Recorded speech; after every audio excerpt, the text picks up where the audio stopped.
What's up, Toy Fam, and welcome back to Throwback Thursday here on your Totally Cool channel. We have another wonderful episode for you. We're exploring the second half of the ThunderKittens, the twins, the mischievous twins, known as WilyKat and WilyKat. Last episode, we went through the toy review of the Super7 Ultimates WilyKat. For this week, we have WilyKat.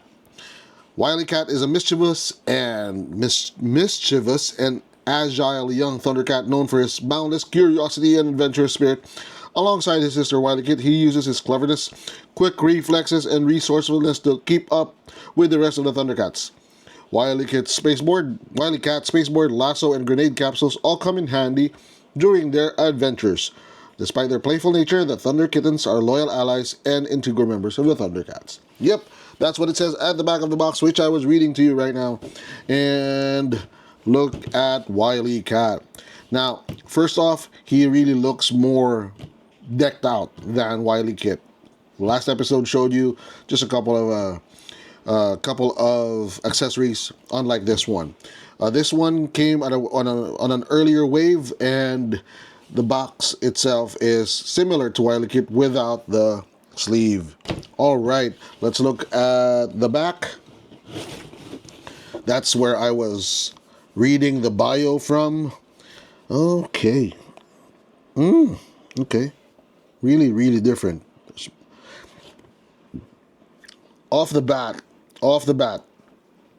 it looks like if you take a few accessories from WilyKat and put it with WilyKat, it's all gonna be balanced out. But this is like he's the more favored son, or more favored ThunderKitten. So, to show you what I was talking about, let's open him up.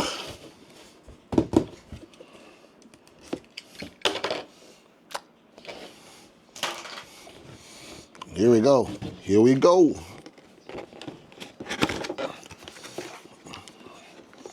Now, okay, while we're opening this guy up, I'm actually in a bit of a dilemma, because I'm thinking about letting go of my ThunderCats. Even though I have the Cat Slayer, I have a Thunder Tank, it's still like taking up a lot of space. So should I let it go? Should I sell it? Should I just keep it somewhere?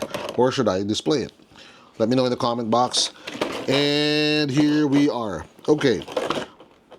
Surprisingly, did okay. WilyKat had two clamshells. This WilyKat only has one, where all of his accessories are attached. He has three additional pairs of hands. Okay. You've got the gripping, you've got the open palm, and you actually have another pair which it shows, what do they call it? Grenade capsules flying from his hands. This one is an additional hand, a right hand, where it's like gripping a capsule and it's about to throw it. He also has the lasso. I'm not sure if the lasso is going to fit into the belt, which we had difficulty with when we were doing WilyKat, and he also has the additional extra head.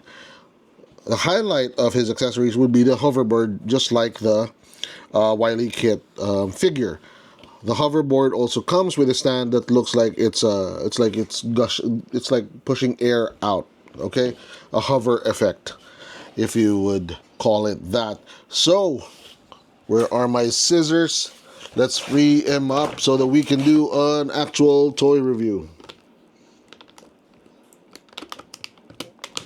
There we go. Free at last. Okay.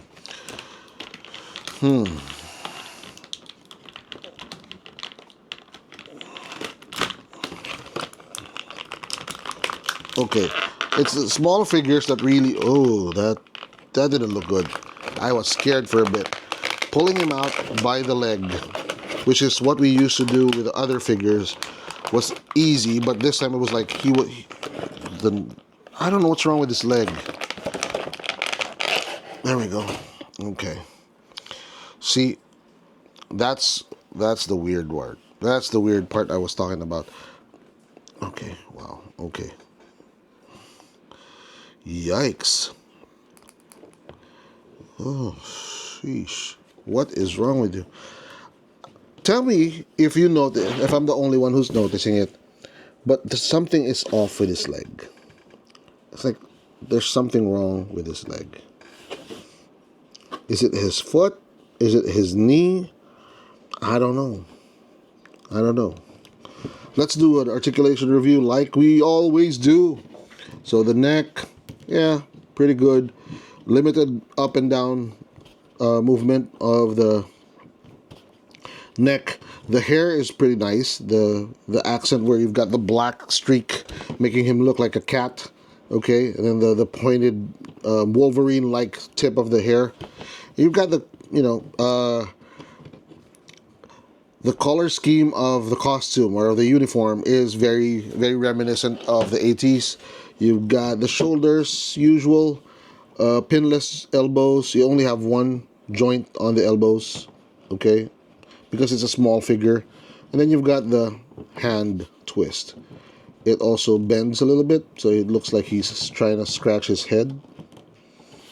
Okay, same for both. And then you've got the waist twist. Very limited, not really limited. It goes all the way around.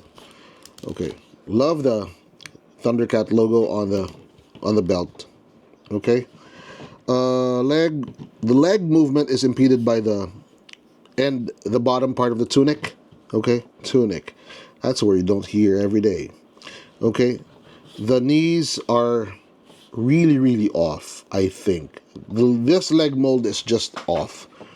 Okay, so you got a single jointed knee that's pinless also, and then you've got minimal articulation on the ankle.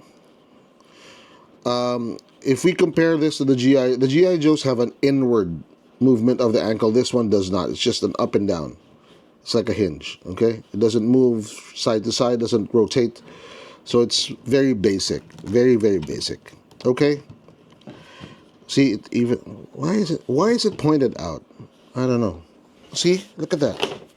Sorry, look at that. It's like he had a sprain and it didn't heal right. Okay. Yikes. What is wrong with Super 7? I had very high hopes with Super 7. Seriously. Is it the reason why the the Cat Slayer was not funded as quickly as you would say a HasLab? I don't know. It's weird.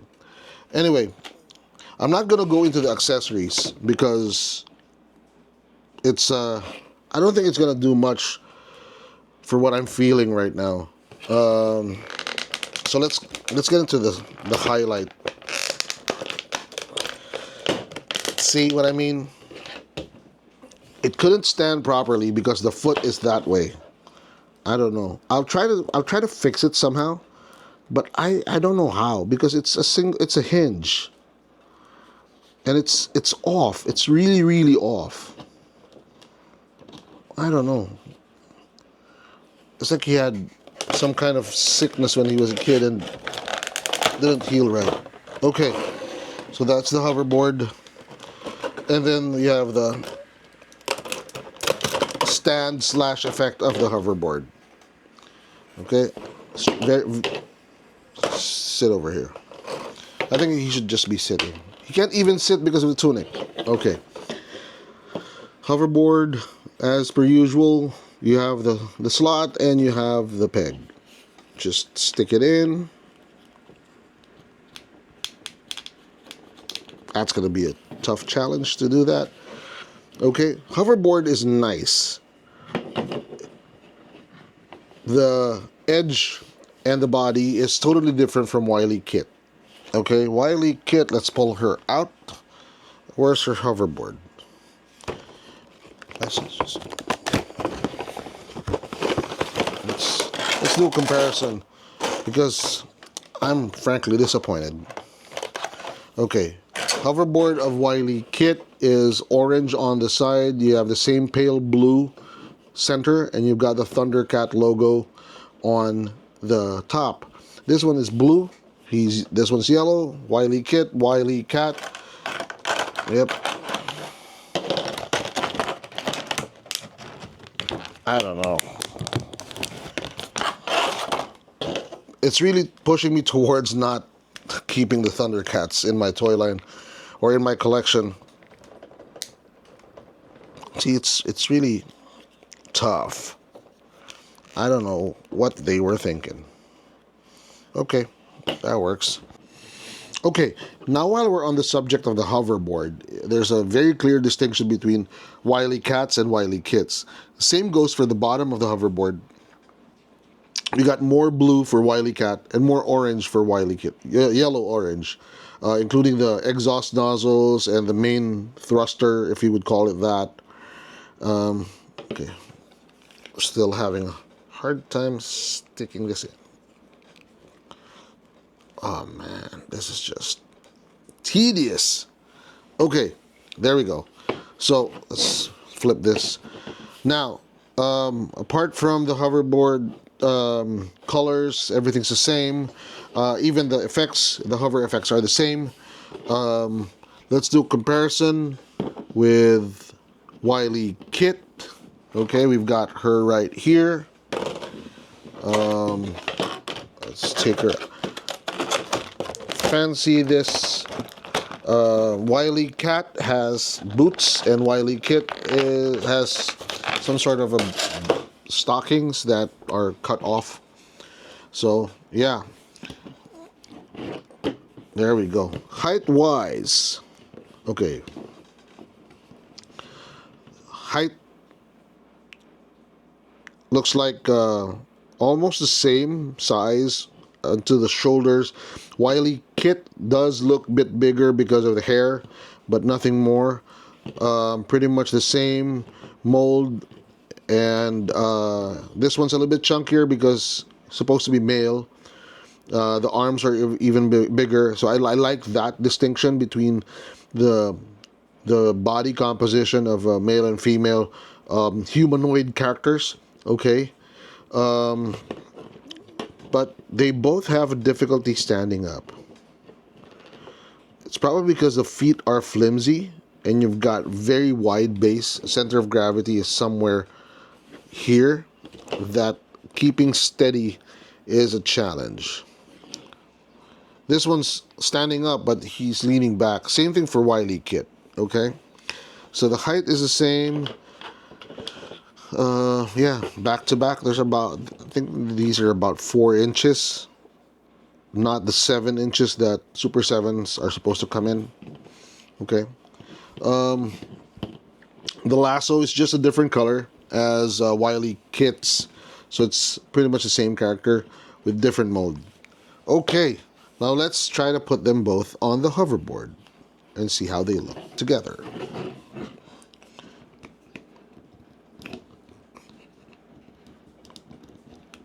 Even this is a challenge. Okay. I'm starting to think, and I hope I'm wrong, I'm starting to think that ThunderCats, the Super7s, not just the ThunderCats, or the Silverhawks, are actually better inside the box. This is the third ThunderCat figure that we've reviewed. And Snarf was, I did not have a lot of hopes for Snarf, because that's Snarf. But now we're moving up into the realm of the main characters, and they're just not living up to the hype. Okay. You know, so having them stand up is a bit of disappointment. But putting them on their hoverboards and putting them in an action pose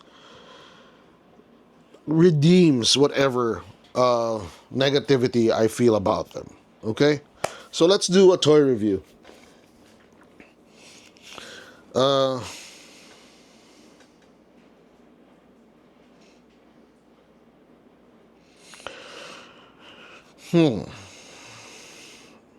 don't know. I can't see what you're seeing because they're standing. Their backs are to me. But as I do a toy review and as I try to reflect on what these kids really are really supposed to look like. And then I do this. Okay. Okay. Let's start with first impression. First impression, again, a Super 7 figure, whether it's the Silverhawks or the Thundercats, will blow you away while it's inside the box. Bar none, even for the G.I. Joe classifieds or even some of the Transformers, Super 7s really knock it out of the ballpark when they're inside the box. Especially when you get into the levels of say the Mumras or the Lionos or the special figures, they really, really, really pop. So even for small characters like these, even without the sleeve, even with a very basic presentation, inside the box, they're display worthy. Now, taking them out of the box, let's rate the playability. That's where it drops a ton, because articulation is kind of iffy. It's very inconsistent. The weapons feel like they're an afterthought. Okay, it's like they put all of their energy into the paint scheme, into making it look good, that playing with them becomes a secondary function. These are toys. Their primary function is to be played with. And it looks like they're better off as display materials, which leads me to the displayability or shelf appeal. And that's where it evens up. Okay? It's like they don't have a good solid middle. In the box, amazing. Out of the box by itself, it's like meh. But if you put them on a pose, you add the accessories to them, they go up another notch. So it's not consistently good. There are good points and there are bad points, and I'm not sure if the bad points or the good points redeem it from the bad points. It's up to you. Put them in the comment box. Tell me what you think. Some of you may have ThunderCat collections. Which is better, the older figures or this one? Or if you have Super 7s, is this a quality control issue that I was just a victim of? Or if you're also going through the same thing, if you have the same issues with your own collection. Now, price point. This is where it really drops significantly in terms of do I want it? Do I continue to want it? Super 7 figures are not cheap. They're almost $100 a pop. Okay, $100 a pop. And that's for the regular size figures. My knock on Super 7 is that even the smaller size figures, even with the minimal accessories, they're still at that level. It's like there was no adjustment whatsoever. At least where I got it from. Okay? So the price is another negative, another con for this. Overall, toy review, and I'm really starting to get into the negative zone. Is this cool? Oh, I'm sorry. Is it not cool? Is it cool? Is it totally cool? Just like WilyKat, it is almost not cool. Until I put WilyKat on his hoverboard, he was well into that direction. He's well into the not cool territory. But just because I put him on the hoverboard and seeing him with his sister and how the imagination starts flying on how to put them in a diorama, how to make them more dynamic in terms of putting them in a pose, having them in front of the cat's lair. For Super 7, and I'm going to say this, Super 7, WilyKat, just cool. In fact, lower end of the spectrum cool. It has to be complete. It has to be in front of something. It has to be with somebody else or some other part of the collection to make it totally cool. So that's where I stand, and I am really, really on the fence whether I should keep the set or just let them go, because it takes up a lot of space, it takes up a lot of room, and it has a lot of downside to it. So thank you for watching this very, very dark episode. I never wanted it to be, probably because the weather outside is so gloomy that I feel the same way, but it does have its redeeming factors. In my book, not by much. So thank you for watching until the end of this episode. We hope to show you a better toy next time, on next time's Throwback Thursday. And Don't forget to hit like if you like the general content. Don't forget to smash that subscribe button so you'll be part of our ever-growing toy family. Follow us on Facebook and TikTok. Hit that bell button so you get notified for future episodes that we put out. And thank you again for seeing us until the very end of this episode, and see you on the next one. Before we go, we always remind you, toy collectors, toy lovers, toys are not just cool. They're totally cool. Sometimes. Except for this one. Bye-bye. Oh, yeah, I keep forgetting. When I'm talking about these guys, I'm not happy collecting. But either way, happy collecting. Bye-bye.